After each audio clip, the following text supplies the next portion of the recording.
Good afternoon. I'm George Latimer, Westchester County Executive. Welcome to our Westchester Weekly Update. Today is Monday, January 8th. Unfortunately, we're finished with the holiday season, and we're back to regular business, at least for the course of this week. So we want to give you an update today on some of the things that are happening in and around our area. I'll be joined in a few minutes by our Deputy County Executive, Ken Jenkins. We're going to talk a little bit about some economic development efforts that we're making to try to match up companies with potential job seekers. Corzine Pineda from our economic development team will join Ken in talking about a job fair we have coming up.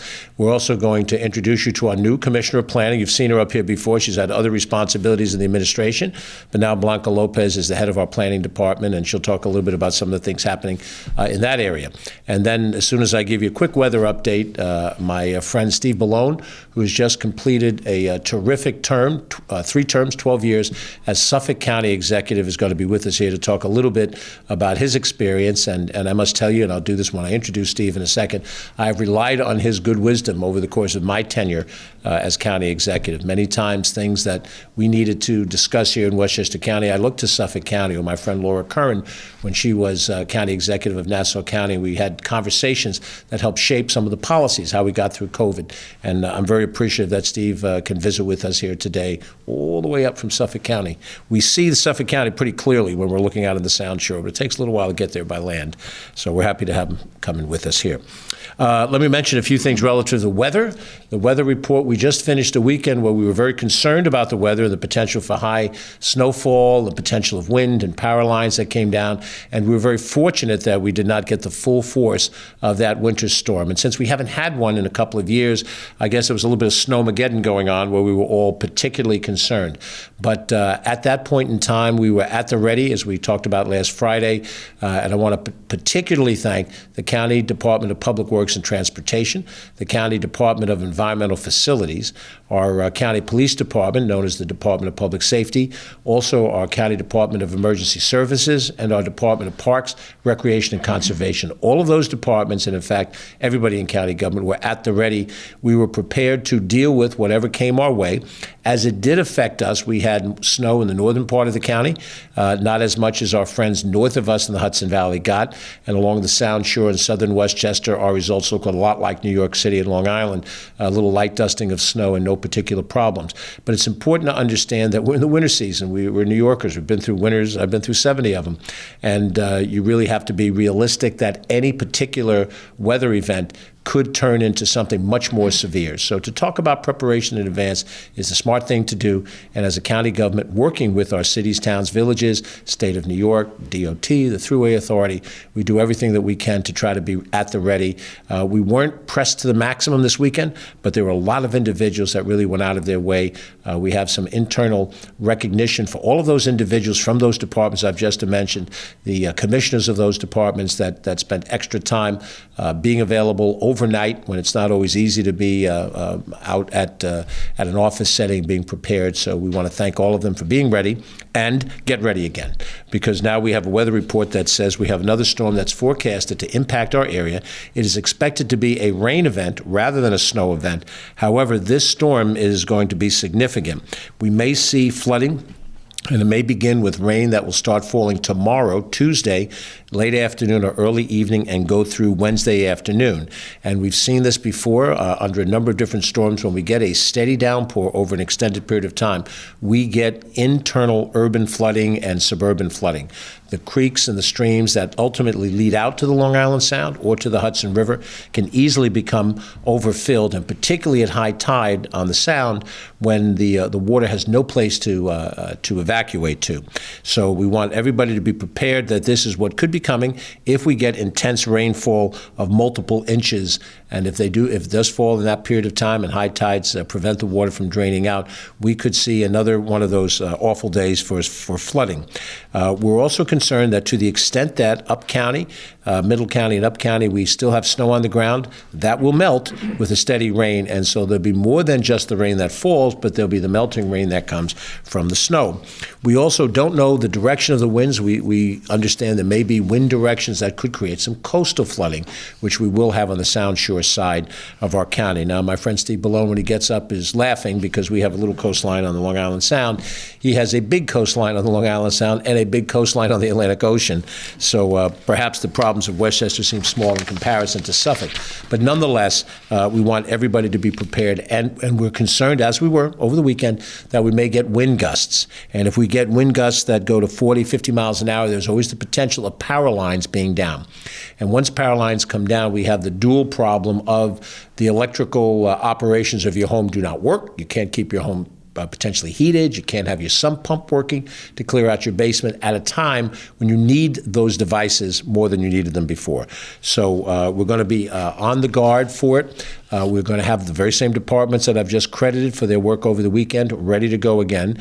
Be aware that if we get that kind of heavy rain, you know the places that flood on our major parkways. All of the major parkways, they all have river in their name for a reason. Hutchinson River Parkway, Bronx River Parkway, Sawmill River Parkway. All of those parkways are prone to flooding, and we will certainly close. Usually the Bronx River Parkway is the first one to close, but working with the New York State Department of Transportation that governs the other parkways in Westchester County, we'll be prepared to close them. So be prepared if you have to travel. If this affects the Tuesday night commute, we don't think it will, but it could very well affect the Wednesday morning commute. Be prepared for alternate routes to get around places that have been flooded, because we will close them down. And please, follow the directions. Don't go around a barrier and try to guts it through yourself. That always winds up with a rescue responsibility, which our county police are prepared to do, but we prefer not to have to do that. And we know it's inconvenient. It's inconvenient for me as I drive around the county, but we want to be ahead of the game to the greatest extent possible. We're in contact with Con Edison and NYSEG to make sure that if we do have power outages, we're prepared to deal with them. And usually Con Edison does staging areas, usually at Playland in the eastern part of the county and the Westchester Marriott in the western part of the county. So they'll have crews out. The normal reality is when power lines come down, it takes the utility to turn the power off. And then the local government, the county or the municipal government, has to go out and get rid of the obstruction, if it's a tree or a telephone pole or whatever it is, with the power off. Chop it up, get it out of the way, and then the company is prepared to turn the power back on when they restring the wires. Depending on the amount of wind that happens, they're not going to put cherry picker trucks up in the air when the wind is blowing. So it may take some time for restoration. You have to factor all of this in to how we respond, and you generally don't do that until the storm incident is over. So all of these are things that are possible for Tuesday night into Wednesday. Be prepared. We went through all of this on Friday. Ken and I covered this. Go out, make sure you have water, batteries, sufficient food in the house. If for some reason where you live, you might be have difficult mobility, may not be able to get out to a road to get to a store, do the smart thing tonight, tomorrow morning, get some things, make sure you have them available to you.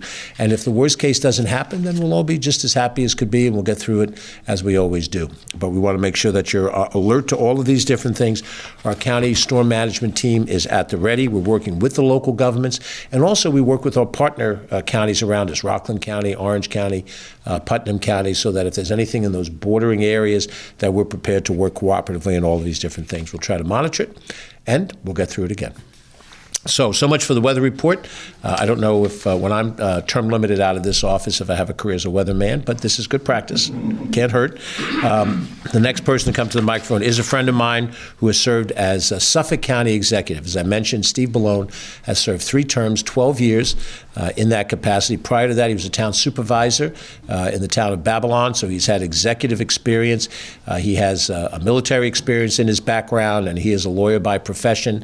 And most importantly, during my entry-level months as a county executive, I relied on his wisdom and his advice. When we went through COVID, I'm on the phone, what are you doing, how are you doing it, to try to get input as to what was the best practices here in Westchester. So I've relied on him as a colleague of great skill and ability, and I know that because he's a significantly younger man than I am, his career in public service is not yet over, but we'll have that conversation whenever that time is right. But for right now, he is my friend, and he is the former Suffolk County executive, the Honorable Steve Ballone. Steve, thank you for being here in Westchester. Welcome back. George, it's great to be here. Thanks a lot, my friend. Great to see you. Thank you. Thank you.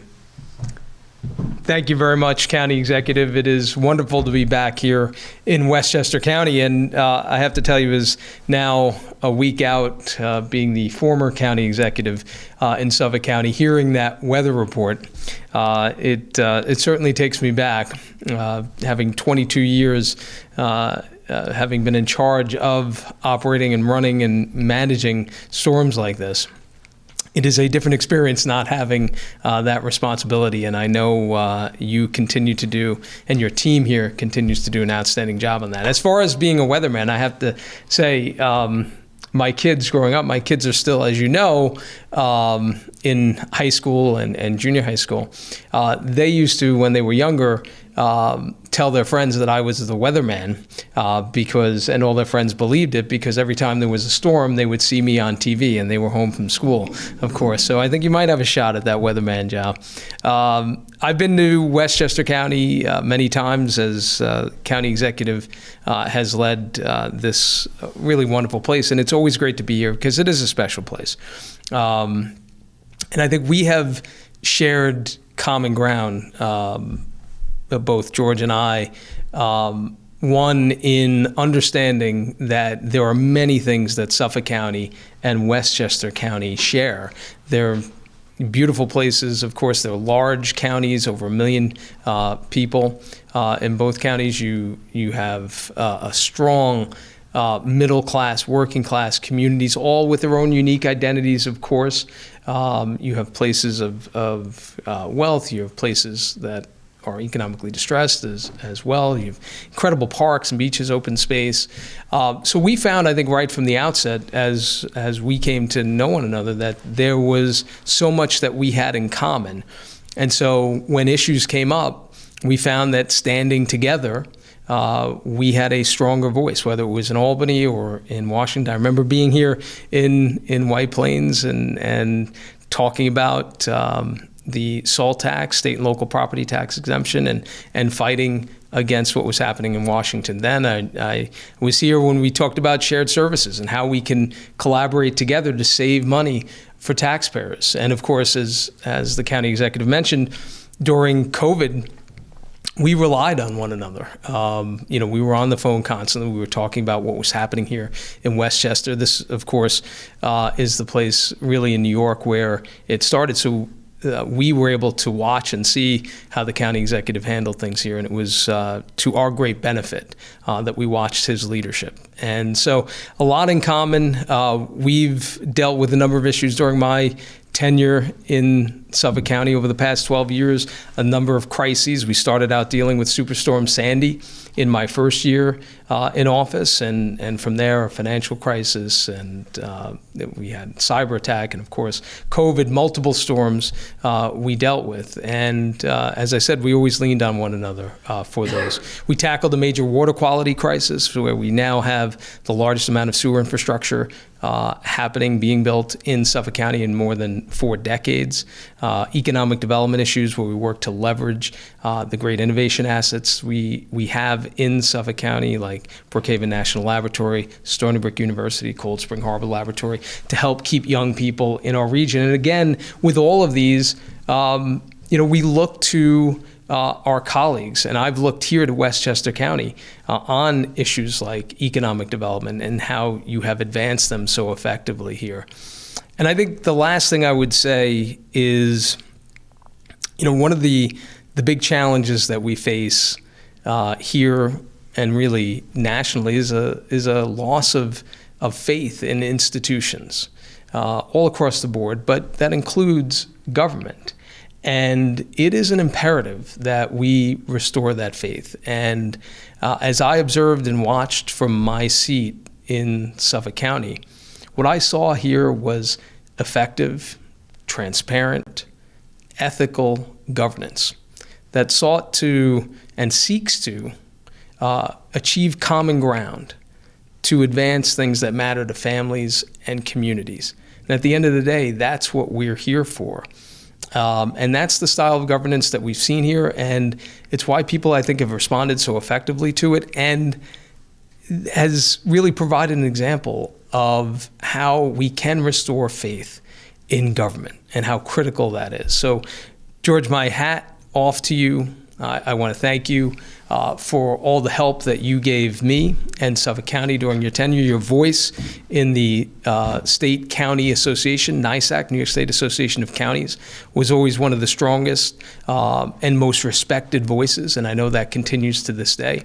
It's been a great honor to serve with you, and maybe I'll take that weatherman gig before you get to it. Thank you, my friend. It's good to be with you. Thank you, Steve. Again, real pleasure to have you. Thank you. Thank you. Steve Bellone, the immediate past county executive of Suffolk County, and a wonderful fellow, and I'm sure we'll have many more conversations in the days to come. As I said earlier, I don't think Steve's public career is completed yet, and hopefully we'll have those conversations in due time. We're back at the grind here in Westchester County. We have a couple of issues that I want to touch on. The first one is about an incident that occurred Thursday night at a basketball game. It was between Roosevelt High School and a team of young women from the Leffel School, which is a school for those who are Jewish. And they had a basketball game, and the information that we received was very troubling. During the course of that game, there were individuals on the Roosevelt side that, as part of their effort in trying to win a basketball game and intimidation, that used anti-Semitic chants and comments, and that tied into their strategy in the game, apparently, and it may have been included by fans as well. It was a horrific example of hate speech, the type of thing that we do not tolerate in Westchester County under any circumstances. The city of Yonkers has responded on some immediate basis, and there has been dialogue that has gone on from a number of different areas to deal with the specifics of this. There is an investigation ongoing. It involves our county Human Rights Commission, as well as those from Yonkers, those from the state Board of Regents, which has supervisory responsibility for what happens in the schools. And as in most of these cases, whatever is reported at the incident level still has to be verified. If there's video at the game, if there's any audio things that can verify some of these things, then we go through that process to make sure that what results come out of that are grounded in reality and not just in hearsay. But we've been very clear as a county government that we do not tolerate hatred under any circumstances. We do not tolerate anti-Semitism or racism, anti-Hispanic, anti-Asian, anti-LGBTQ community behavior, anything that involves the disability of an individual, the gender, or the gender identification of an individual, that people have to be judged and treated as who they are and the way they conduct themselves in an everyday setting. And whenever we see these incidents of hatred, in this particular case, it's an anti-Semitic situation, we know it's wrong.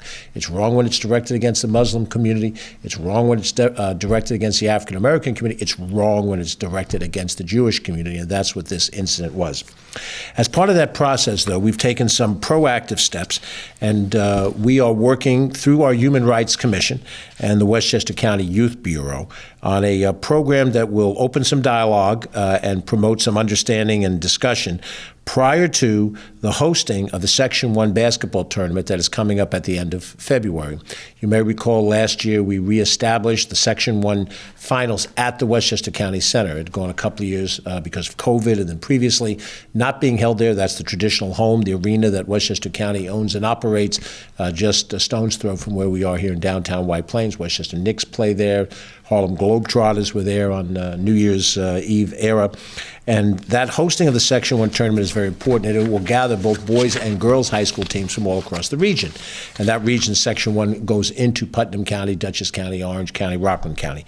But we want to make sure that the players, the staff, and the patrons who attend those games understand that we won't tolerate any of that, and so therefore in a proactive way we're putting together this dialogue that will involve young people as well as those that manage young people in the sporting area.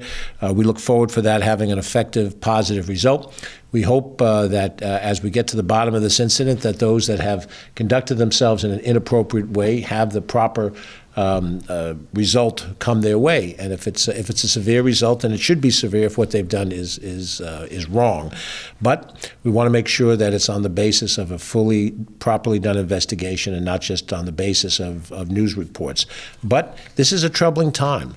And we have seen that under the guise of free speech, which we, believe in. We believe in free speech. You have a right to express yourself. That hate speech has become part of the way we conduct ourselves with each other, and that is not acceptable. So we want to be clear about where we stand on these things, and we're going to work for a positive result in this particular case because youth basketball was involved as we head toward this seminal tournament that's coming up in a couple of months. And then at the same time, we're working alongside the city of Yonkers and the state of New York in whatever way we can to help deal with the incident that happened, identify those that have acted in a wrong fashion, and deal with that with effective result. And let's hope that this is at the very least a learning experience for the young people involved and for young people everywhere, that your age does not allow you to behave in a different way than we expect you to behave as an adult in this society. We're all expected to show proper maturity and proper respect to each other. We will not tolerate anti-Semitism in this county, nor any of the other isms that go along with it. And this incident has occurred. Let's make sure it doesn't happen again. With that, I'm going to ask our Deputy County Executive, Ken Jenkins, to join me here at the podium. We have lots of different efforts being made for economic development. Ken is going to highlight one and then bring on Corazon Pineda as part of that process. Deputy County Executive, Ken Jenkins. Next one. Thanks, George. Certainly, this is a continuing part of the work that we do here in Westchester County to make sure that we have everyone to be able to participate in the economic movement forward here in Westchester County. Our local businesses and nonprofit leaders have reported that finding employees is one of their biggest struggles coming into 2024. So in response, the Westchester County Office of Economic Development has been focused like a laser on helping employees and job seekers to connect through a series of upcoming community job-wide fairs. So we'll ask Corazon Pineda Isaac to come up and join us and tell us about the first of the 3 job fairs currently planned for 2024, which is coming up on January 18th. So Corazon. Thank you. Good afternoon, everyone. So under our Catalyst for Diversity, we do have an upcoming job fair on January 18th. It will be held at the Westchester County Center at the Little Theater. The job fair will be from 11 a.m. to 2 p.m. And this job fair is called the Entering and Re-Entering the Workforce Job Fair. And it features employers who are offering training, flexible schedules, part-time positions, and/or temp work. It is a great opportunity for students, for seniors, and for individuals who are looking to change careers or start a new one. Some of the employers that we have signed up for this job fair are New York's Presbyterian, Amazon, the County Office of Corrections, a couple of nonprofits such as Arc of Westchester and Abbott House. We have Liberty Lines and a couple of small businesses, for example, a small accounting firm and a fitness center, and many others who are really looking to connect with folks who, as mentioned, are either entering the workforce for the first time, students and recent graduates, or re-entering, so folks who have potentially been in retirement are interested in coming back, or individuals who have for some time, for whatever reason, have exited the job market but are looking to come back. This is a great opportunity, and if you're interested, you feel free to contact us. You can either contact myself, Shari Rosen Asher, or Martha Lopez are the lead for this event, and you can reach them at 914-995-2907, and many more to come for 2024. Thank you. Thank you so much, Corazon. And again, Corazon was mentioning the one that's coming up on January 18th in the Little Theater. But there's continued opportunities through this. There's been several that have people with different abilities, making sure that we have that opportunity, whether it's returning citizens to Westchester County. We've done ones for healthcare workers. We've done ones specifically for workers that have been working in our construction industries, and we're going to continue to do these as part of County Executive's initiative to make sure that we're connecting every business to every opportunity that's possible here in Westchester County. So again, remember, this registration is free, and it's a great opportunity to get yourself out there. And again, it'll be part of the work that we continue to do. With that, let's turn back over to County Executive Latimer. You're going to see us do this back and forth for a few minutes here, hopefully of some interest. And let me just highlight that what you just saw discussed, the job fair element, is one part of our economic development efforts. We have had, through our Industrial Development Agency, significant financial assistance to Regeneron as they built building a major expansion of their campus, an additional 1,000 jobs. The financing also through the IDA for Morgan's expansion over in Harrison, which is another 750 jobs. The work that we do to incentivize in a number of different ways businesses of all sizes across the board. So it is a multi-pronged effort on economic development. If you went back 40, 50 years, economic development was convincing a company based in New York City to come out to Westchester, IBM, PepsiCo, Nestle in those days, other companies, to house themselves. Here's a different challenge now.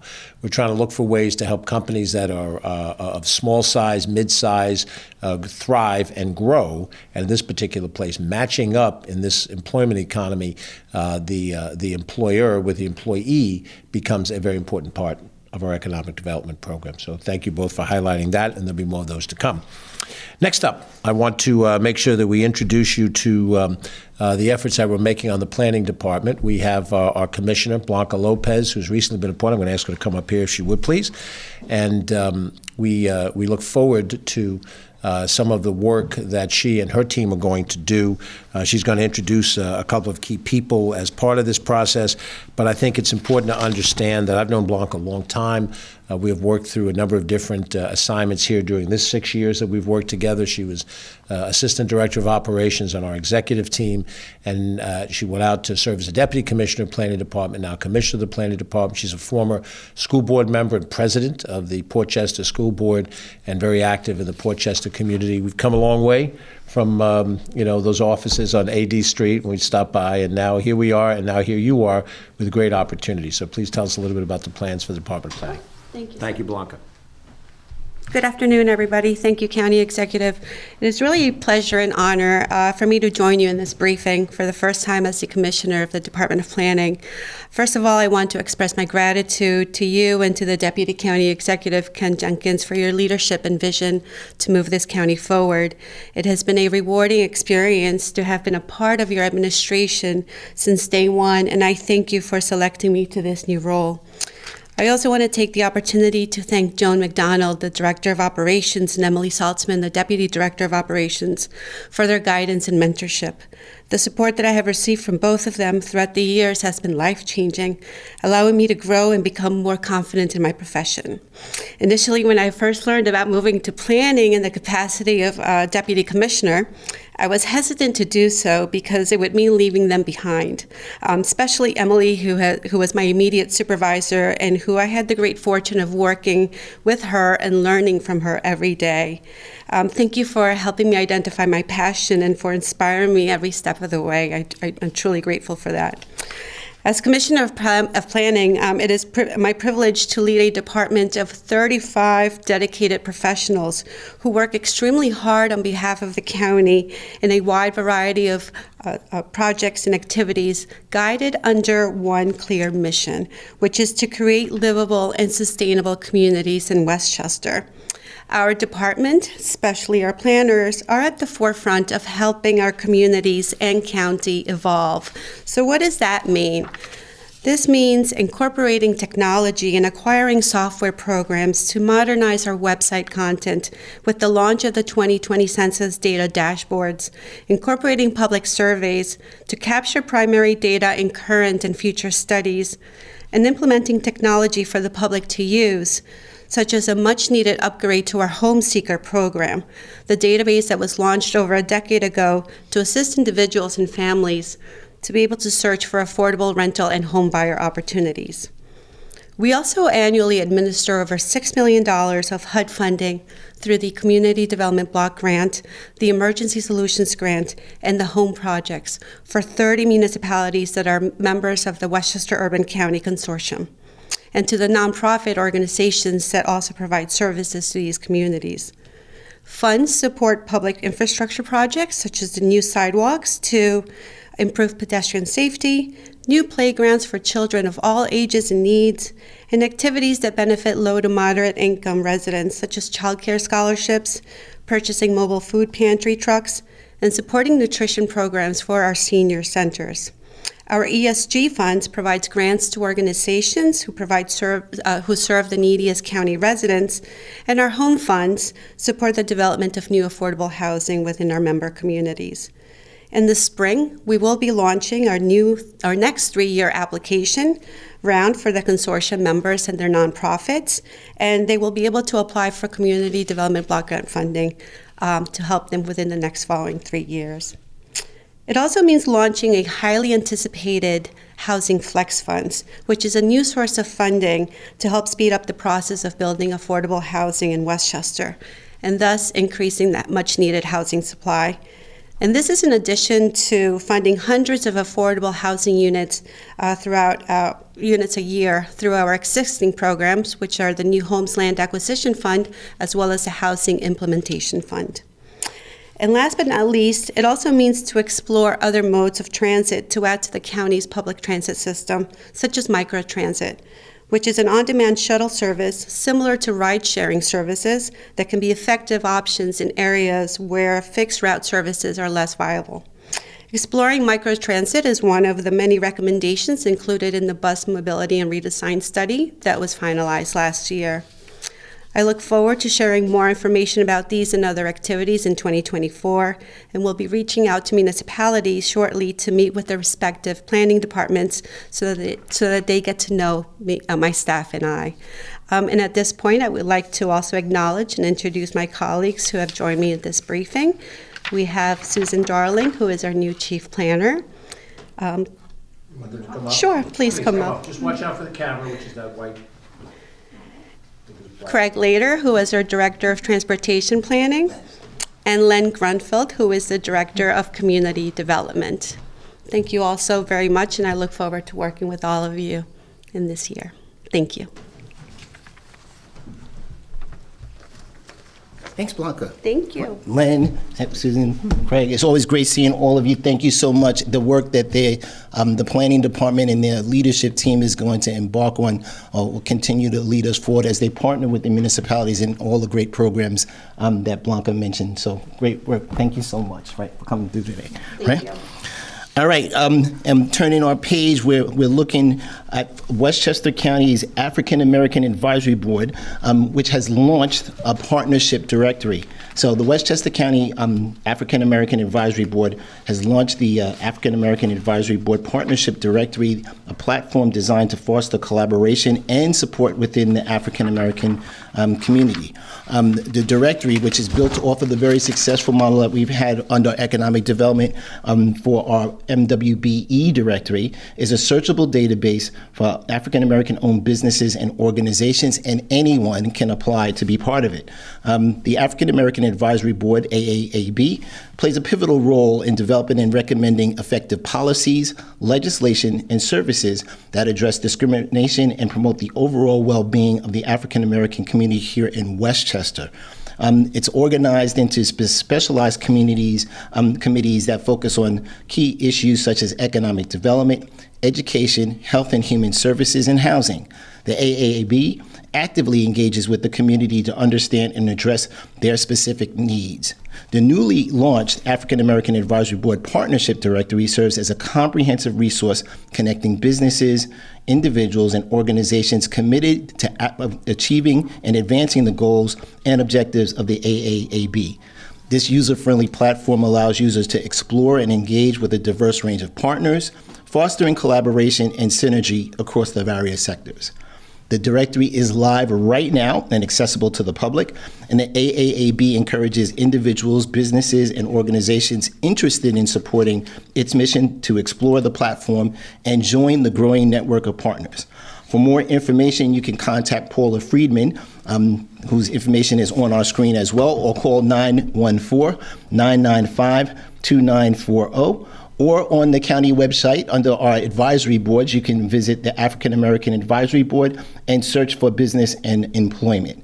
Certainly, it's a great opportunity, again, with all of our advisory committees based on the county executive's initiatives to do different things and bring different resources to different communities. And again, this is just another one of those examples with the African American Advisory Board.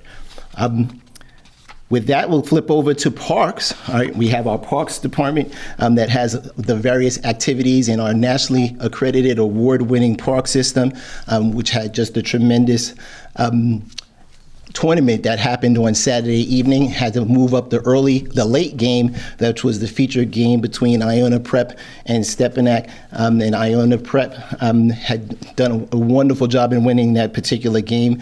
Stepanak was kind of flat for that evening, and that's what they reported at the end of the day. They might say it was moved up too early for them, but at the end of the day, it's a lead-in tournament to our Section 1 tournament that happens in March that the county executive mentioned earlier with the additional training activities that we have. So on January 9th, right in the morning, that's tomorrow, from 9:30 to 10:30, we'll have our Little Explorers program at the Alfred B. Del Bello Muscoot Farm right up in Somers. So if you're looking for something to do with your child who is 3, 4, or 5, bring them to the farm for a fun morning of stories, crafts, and animal and nature activities. That'll continue on throughout the month on various days, January 16th, 23rd, and 30th. In the middle of February, the 13th and the 27th, and into March as well at Muscoot Farm, Alfred B. Del Bello Muscoot Farm right up in Somers. On Thursday, we're continuing Rosie Finizio's creative and certainly super supportive Park and Read program at the Cranberry Lake Preserve here in North White Plains. And you'll get a chance to have seasonal stories that will delight children ages 3 to 6 as they discover the joy of reading with our captivating winter read aloud program at our Nature Center's Fire Pit. And that'll also happen on January 18th or 25th. And you never know when you're going to get a guest reader like the County Executive Latimer, who has done that so many times, as long as many of us, to participate. Remember, you cannot just drop off your children for these particular events. You need to stay there with them. A parent or guardian definitely needs to stay there with them, but it is an absolutely fantastic program that was created by Rosie Finizio and executed by the outstanding Westchester County Parks Department. This Thursday, January 11th, from 7 to 9, in case you missed the Globetrotters when they were here on December 31st, the Westchester Knicks will be playing again at the Westchester County Center from 7 to 9 on January 11th. The Knicks will play the Windy City Bulls, so the Baby Bulls will be in, and that'll be a good opportunity for you to see the Knicks that will ready to get up from the instrumental league to go up from the G League to the show in the NBA. So again, it's a great opportunity, January 11th, 7 to 9. On Saturday, this Saturday, we're going to have an open house at the Miller House. After the historic renovation under the county executive's leadership, we had an opportunity for you this Saturday from 11 to 1 p.m. for an open house at the Miller House. Drop in to visit the former home of Ann and Elijah Miller and their family, an average colonial Westchester family whose lives were changed forever when General George Washington and his army fought for American independence. So again, the Miller House, 11 to 1 on Saturday. And on Sunday, down in Yonkers, you have an opportunity at the Lenoir Preserve to be able to participate in invasive vine basket weaving. Who knew that you could take the invasive vines that we just pull out the yard and try to discard, that you can develop a vine basket weaving opportunity, so you'll be able to learn simple basket weaving while supporting the ecology of the preserve. We will forage for our weaving material by cutting back invasive vines and then sit in a nice, warm, and toasty environment to construct our own baskets. It's for ages 12 and older. Again, it's an indoor-outdoor program, and it's going to have a lot of fun and a great opportunity to be at Lenoir Park and helping us to preserve the environment. With that, we'll turn back over to you, George. So when my father accused me of studying basket weaving in college, I could have told him invasive vine basket weaving, Dad, would be a future opportunity, but I think I'm going to miss that one this weekend. We'll hit a few other events. Let me mention, first of all, that tomorrow in Albany, the Governor Hochul, will give her State of the State message, and that's going to be a general overview of how she views the direction that the state is going to go. That's a very important address for those of us in local governments, county governments, cities, towns, and villages as well. Get a gist of what some of the initiatives will come from New York State this year. And of course, all of our local governments, school districts and fire districts and so forth, are all constructs of the state government. So we look to see what the state government does in terms of its importance. We will see about a week later the state budget for 2024-25, and that will be a very important document. At some point in time, we'll invite a couple of our state legislators to come here on the update and sort of describe what some of the policy issues are and how they affect us on the level of local governments. Then, of course, there are societal issues that may not be governmentally directly involving with what we do at the county government, but matter to you as residents and citizens. So we'll be happy to go through that. So tomorrow, you'll be able to see the governor's address from the Assembly chamber and get a gist of what the state of the state looks like. We'll see a State of the Union address from the president coming up about a month or so later. We'll do our State of the County message sometime later in the spring or later in the winter into the spring, and we'll get a sense of assessment of all of those things. I'll mention as well that beginning probably on Friday and certainly through next Monday, Monday being a federal holiday a week from today, in honor of the birthday of the Reverend Dr. Martin Luther King, there will be many events to honor Dr. King's legacy in most of our different localities. Check in your local areas to see what types of things are occurring. We know that there are events coming up in New Rochelle, in Hastings, in Ossining, in Bedford, and a host of other communities, Yonkers and Mount Vernon and so forth. And these are important ceremonies to recognize the contribution of Dr. King, reaches out into the African-American community, and we hope that you'll be able to participate in some of those things. Since next Monday is a federal holiday, we will not be giving the update next Monday. I suspect we'll be doing it on Tuesday, but we'll create an announcement out there for you to be able to observe. And then at that point in time, we'll be halfway through the month of January, so the clock is moving on us pretty quickly. We appreciate you watching, and if there are any questions, you can feel free to direct it to us at 914-995-2900. This evening, the Westchester County Board of Legislators will meet to select their leadership for the 2024-2025 term, and they'll have their announcement tonight, and you'll be hearing from new leadership downstairs, or the leadership that's elected for the next 2 years. And if you want to reach out to the members of the Board of Legislators, 914-995-2800. Thanks for watching. I'm George Latimer, Westchester County Executive. Get ready for the rain and have a good day.